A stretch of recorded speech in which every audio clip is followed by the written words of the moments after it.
Vous allez lancer votre Visual Studio et quelle que soit la version que vous utilisez. Créer un projet avec Visual Studio, simplement pour choisir le langage de programmation, les types d'applications à créer. Vous allez cliquer directement sur Nouveau. Peut-être si vous ne retrouvez pas ça, vous pouvez venir sur Fichier. Vous allez cliquer sur Nouveau projet. Alors vous allez vous retrouver devant une nouvelle fenêtre. Alors dans cette fenêtre là, vous allez d'abord commencer par donner les noms de votre solution. On va tout simplement mettre projet CS. Alors ici, parcourir, c'est pour aller spécifier un dossier. Parce que lorsque vous aurez créé votre projet, certainement, il faudrait définir un dossier où le projet va certainement résider. Alors pour nous, ça ne serait pas le cas parce que le dossier est déjà là. Mais certainement pour vous, vous allez créer préalablement un dossier avant pour autant de créer votre projet. Alors après avoir défini votre dossier, vous allez tout simplement cliquer sur OK. Après avoir sélectionné le Visual C# ainsi que l'application console qui va nous permettre certainement d'avoir un aperçu direct sur la saisie de nos différents codes et surtout sur notre notion actuelle ou tout simplement notre module actuel qui consiste tout simplement à l'initiation ou tout simplement à la familiarisation avec de variables créées en C#. En lançant directement l'application, vous allez vous retrouver dans un éditeur de code parce que bien sûr il s'agit d'une application console. Alors avec ça, vous allez mettre votre code avec le langage C#. Pour mettre du code, on le met entre ces guillemets que vous êtes en train de voir là. Donc en dehors de ces guillemets, ça serait lié avec un autre bloc. Pour savoir que non, ces guillemets sont liés à d'autres guillemets. Vous n'avez qu'à se placer par exemple au fond ici. Vous allez voir que non. Classe programme, la classe principale certainement, est liée à ces guillemets qui est là. Donc de même aussi avec la méthode qui est là, son guillemet ouvrant est là et ça c'est son guillemet fermant. Donc le code C# doit être placé tout simplement à l'intérieur, donc entre ces guillemets, pour pouvoir obtenir un résultat. Donc vous devriez vraiment faire attention, surtout pour vous qui venez de commencer avec le langage C#, et pour ceux qui ont eu déjà travaillé avec le langage C#, vous savez bien que c'est quelque chose aussi de facile à retenir. Donc nous allons directement passer à l'essentiel. Comment déclarer une variable avec le langage C#? Pour déclarer une variable avec le langage C#, nous commençons d'abord par définir un type de données. C'est quoi un type de données? Un type de données, c'est tout simplement une spécification. Ça veut dire nous sommes juste en train de dire au compilateur que lorsque nous sommes en train de déclarer notre variable, tu dois veiller à ce que la valeur qui lui sera affectée soit par exemple que des chiffres, donc des entiers, soit par exemple que de chaînes de caractères, soit par exemple que du booléen, soit ceci, soit cela. Donc on va pas vraiment se retarder à la théorie, on va directement voir qu'est-ce qu'on pourrait faire et à quoi vraiment ça sert un type de données. Par exemple, si je vais déclarer une variable qui va tout simplement retourner l'âge de la personne. Supposons par exemple on me demande de le faire. Alors pour afficher excusez-moi, un message dans le console, nous allons tout simplement faire console.writeLine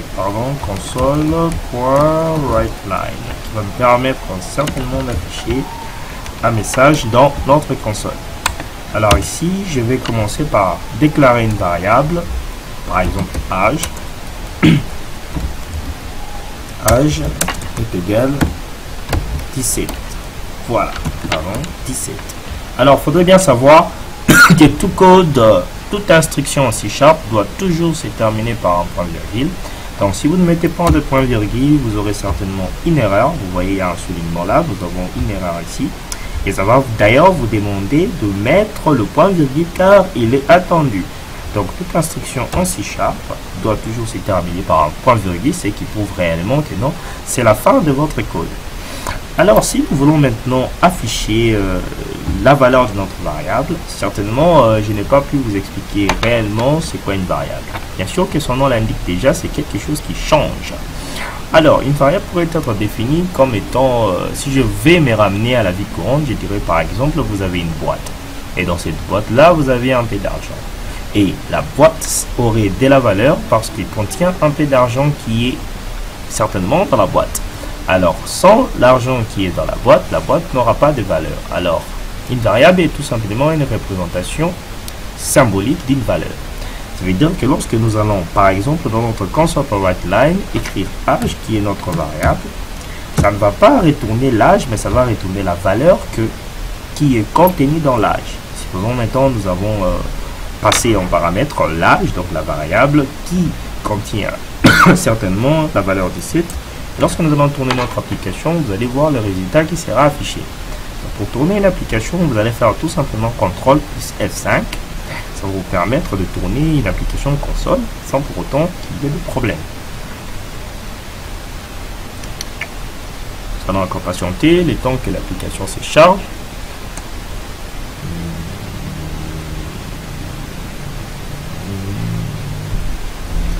Voilà.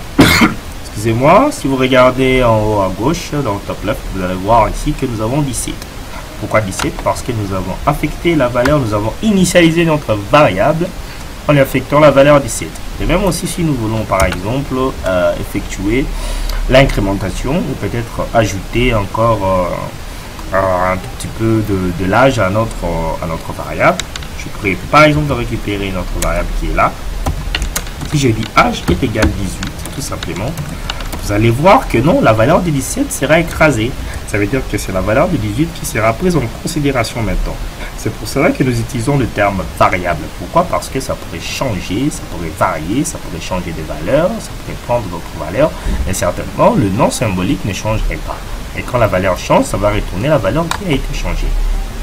De même aussi, nous pouvons faire par exemple âge est égal âge plus âge est égal âge plus 1. Ça va toujours me ramener 18 parce que ça va d'abord récupérer la valeur de l'âge et puis ça va lui ajouter 1.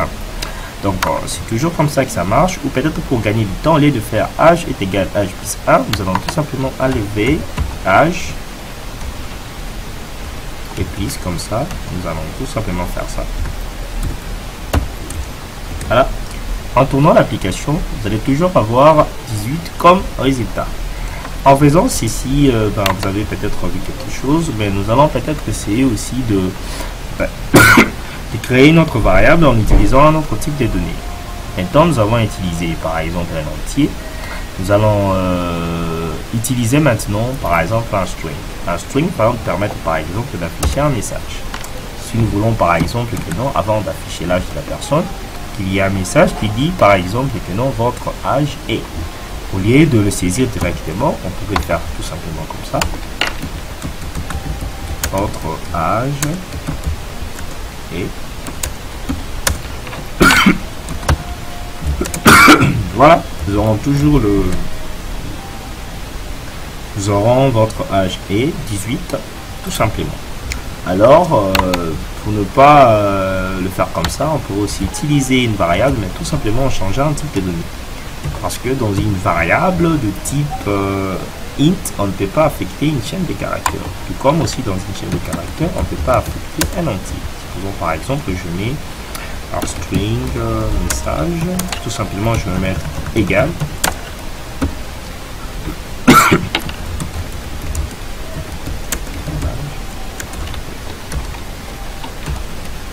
Voilà, maintenant pour effectuer la concaténation, qu'est-ce que je vais faire par la suite? Je vais tout simplement reprendre un message qui est une variable. Je vais tout simplement mettre plus mon âge. Alors, en faisant ceci, vous devez bien savoir que si j'exécute, vous allez voir qu'il y aura un petit problème. Pourquoi? Si vous voyez bien, bien sûr que le résultat est très bon, mais des fois il y a un attachement. Ça veut dire bon, ça peut s'attacher. Alors pour éviter ça, il faut toujours à chaque fois qu'il y a un guillemot de mettre un petit espace ici pour éviter assez que le texte puisse être attaché avec plutôt le mot précédent, peut-être la variable précédente. Alors c'est quelque chose que j'aimerais à ce que vous puissiez vraiment comprendre à propos de variables. Nous pouvons par exemple créer un petit système qui va commencer à vérifier. Supposons par exemple on vous demande de calculer la somme et la moyenne des valeurs qui vous sont données. Par exemple, on vous demande de calculer somme et la moyenne de valeurs de A, B, C. Supposons par exemple, on vous demande de calculer la somme et la valeur, et la somme et la moyenne plutôt de la valeur de A, B, C. Alors ça faut un tout petit peu de l'orthographe. Ici, nous allons directement commencer par créer nos différentes variables. Certainement, je vais d'abord mentionner les types de données parce que avant de déclarer une variable avec le C#, on commence d'abord par spécifier les types de données et je vais mettre le A. Je vais l'initialiser en mettant par exemple 10. Je vais mettre un int, je vais mettre le B, je vais initialiser en mettant les 20. Je vais mettre le int, je vais mettre ici en initialisant en mettant les 30. Alors, maintenant, j'ai toutes mes variables déclarées et elles ont toutes été initialisées. Et donc, qu'est-ce que nous allons faire par la suite? Nous voulons maintenant faire en sorte que nous puissions trouver et la somme et la moyenne de toutes ces variables. Bah, tout simplement, nous allons encore créer notre variable que nous allons appeler tout simplement somme en le représentant par S. S est égal, tout simplement, nous allons nous retourner une valeur. Ce sera la valeur de A plus la valeur de B plus la valeur de C. En mettant directement cette instruction, tout simplement en additionnant, nous allons maintenant essayer d'afficher qu'est-ce que ça va retourner par la suite. En mettant content line, je vais tout simplement mettre le nom de ma variable. Alors la variable dans laquelle tous les résultats ont été affectés, c'est la variable S. Parce que vous devriez bien savoir que le signe égal est le signe d'affectation. Ça veut dire que non, après avoir créé une variable, nous procédons par l'initialisation qui a été là. Après avoir créé une variable, nous procédons par l'affectation ou l'initialisation. Donc ça ramène tout simplement à la même chose. Et si je tourne l'application, vous allez voir que ça va retourner la valeur exacte. Nous avons 60. Alors dans le calcul qu'on nous a demandé, c'est pas uniquement de trouver la somme, mais c'est aussi de trouver la moyenne. Par exemple, je peux mettre le texte ici en mettant la somme et de voilà. Vous avez directement la somme exacte et si nous voulons maintenant mettre la moyenne, nous allons tout simplement récupérer ici en déclarant là, nous allons tout simplement prendre la somme, tellement que nous avons trois plutôt variables qui nous ont servi à ce que nous puissions trouver les résultats. Comme vous le savez bien que la moyenne, c'est tout simplement toutes les valeurs qui ont permis à ce que nous puissions trouver un résultat. C'est par toutes ces valeurs-là qu'on trouve certainement la moyenne. Donc, qui sont au nombre de 3, nous allons tout simplement reprendre la somme et nous allons la diviser par 3. Pardon. Et mettons pour afficher la moyenne, pour ne pas perdre de temps, nous allons faire toujours les consoles.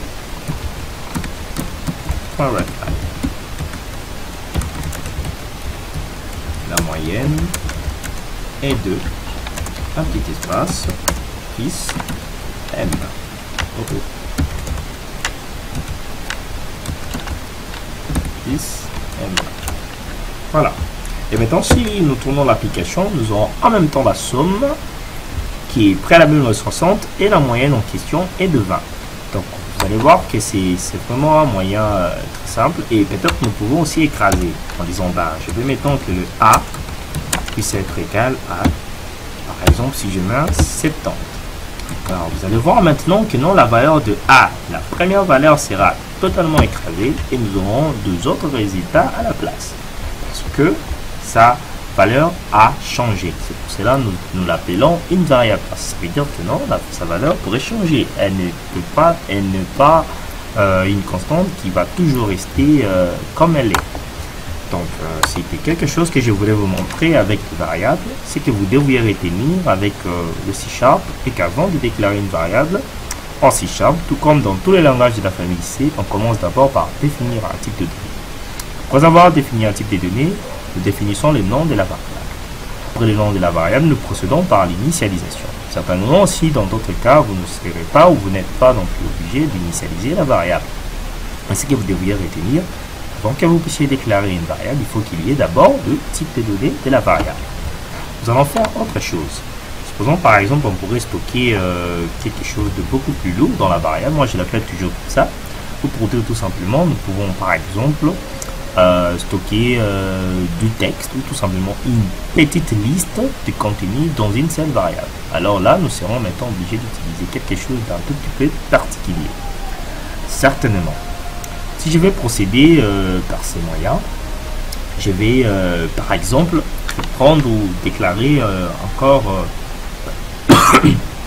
une variable. Bon, je vais vous donner encore un petit exemple, histoire toujours de vous faire comprendre la variable. Si je vais à ce que, on vous a donné par exemple un calcul qui demande à ce que vous puissiez calculer l'âge de la personne. Voilà. On va par exemple prendre l'année naissance. Dans les types de données, ça veut dire int année naissance. On a 1997. Pourquoi 1997 dans l'année naissance qui porte le type de données int? On va tout simplement encore mettre int année actuelle. C'est égal à 2020. On vous demande maintenant de calculer l'âge de la personne. Qu'est-ce que vous allez faire? Vous allez tout simplement déclarer une autre variable, âge actuel est égal année actuelle moins année naissance. Voilà. En faisant ça directement, nous allons faire un petit console.writeLine et nous allons afficher âge actuel. Et certainement, vous savez bien ce que ça va ramener, ou peut-être ça va retourner. Nous allons par exemple afficher, vous avez maintenant 10. On pourrait aussi ajouter un petit A aussi à la fin pour que ce soit un message très propre. Par exemple, je vais faire ça. Voilà.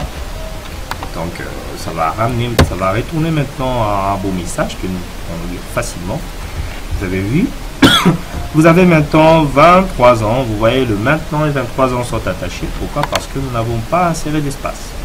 Alors, pour qu'il y ait de l'espace, vous allez tout simplement vous placer ici et faire un petit espacement en cliquant sur le bouton de space et ça va permettre à ce qu'il y ait de l'espace. Si vous exécutez votre application, vous allez voir qu'il y a réellement de l'espace. Oh, pardon. Âge actuel, des problèmes plutôt ici. Vous mettez de l'espace ici. Vous mettez aussi de l'espace ici. Et lorsque nous allons tourner, maintenant nous aurons notre message très propre et que nous pouvons lire facilement. Vous avez maintenant 23 ans. Donc c'est comme ça que ça marche et ça fonctionne avec des variables.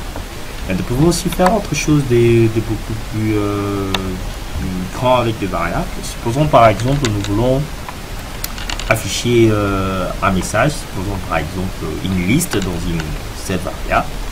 Alors certainement il y a quelque chose de beaucoup plus particulier avec ça, mais je vais les faire juste pour vous montrer tout ce qu'on pourrait faire, surtout avec les chaînes de caractères.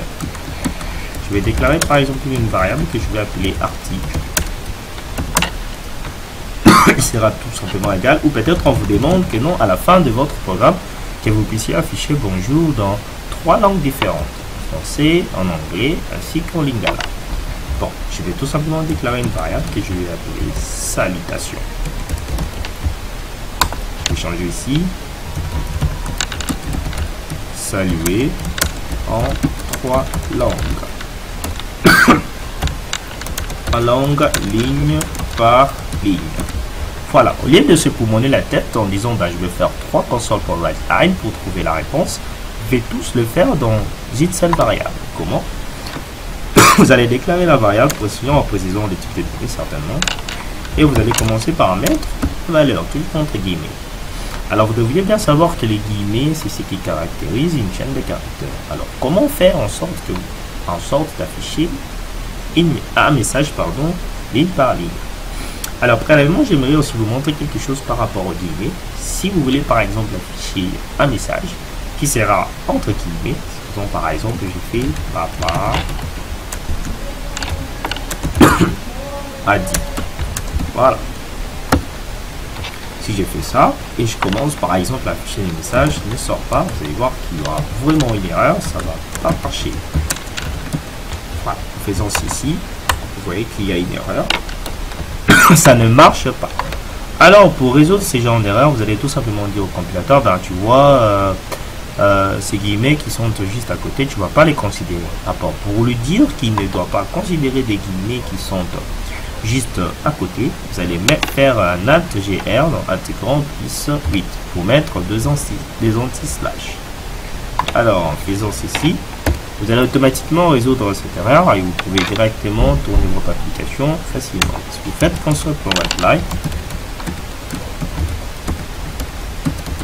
mettre salutation, automatiquement vous allez avoir votre message ainsi que vos guillemets. Ça veut dire que le compilateur ne va plus considérer les guillemets qui viennent après et votre message sera affiché correctement. De même aussi, si vous voulez maintenant faire ce qu'on voulait faire par la suite, c'était juste un petit exemple. Alors je vais mettre nos différentes salutations. Je vais mettre certainement bonjour et je dois aussi afficher hello et je dois aussi afficher beauté. Alors comment faire tout ça ligne par ligne? Vous allez tout simplement afficher d'abord le premier message, vous allez mettre l'anti-slash en faisant AGR plus 8. Vous allez mettre le N qui va tout simplement dire à l'intérieur de notre champ de caractères, ben, le prochain message tu vas placer tout simplement dans une nouvelle ligne. Alors vous allez mettre un petit espacement pour mettre le message en question. Et ici je vais mettre hello, de même aussi, je vais mettre beauté. En mettant directement ce message en question, vous allez voir que le message sera affiché ligne par ligne. Alors un petit espace pour que ce soit dans la même ligne. Et si je tourne, vous allez voir que j'ai 3 messages directement. Donc j'ai la salutation, bonjour, hello, beauté dans une seule variable, mais ligne par ligne. Ce qui a permis à ce que je puisse avoir ce genre de message, parce que j'ai dit au compilateur, ben, je vais afficher bonjour, après hello, tu vas l'afficher dans une autre ligne, beauté, tu vas l'afficher dans une autre ligne. Donc c'est comme ça que ça marche. Supposons aussi par exemple je vais mettre quelque chose concernant des articles. Si par exemple je change le nom de ma variable ici en mettant article, c'est moi, je vais mettre par exemple ici article. En venant ici à l'intérieur, je vais mettre par exemple liste, voilà.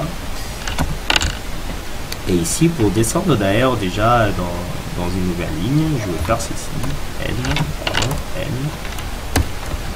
voilà, et je vais mettre T qui va lui dire, ben, quand tu vas descendre dans la nouvelle ligne, tu me mets une petite tabulation pour bien sûr l'ordre. En faisant ceci directement, vous allez encore mettre par exemple si j'écris article 1, et même aussi vous allez encore mettre un petit AGR plus 8, vous allez encore mettre N pour descendre encore dans une nouvelle ligne. Et même aussi vous allez mettre un T pour mettre une petite tabulation et vous allez mettre encore article 2.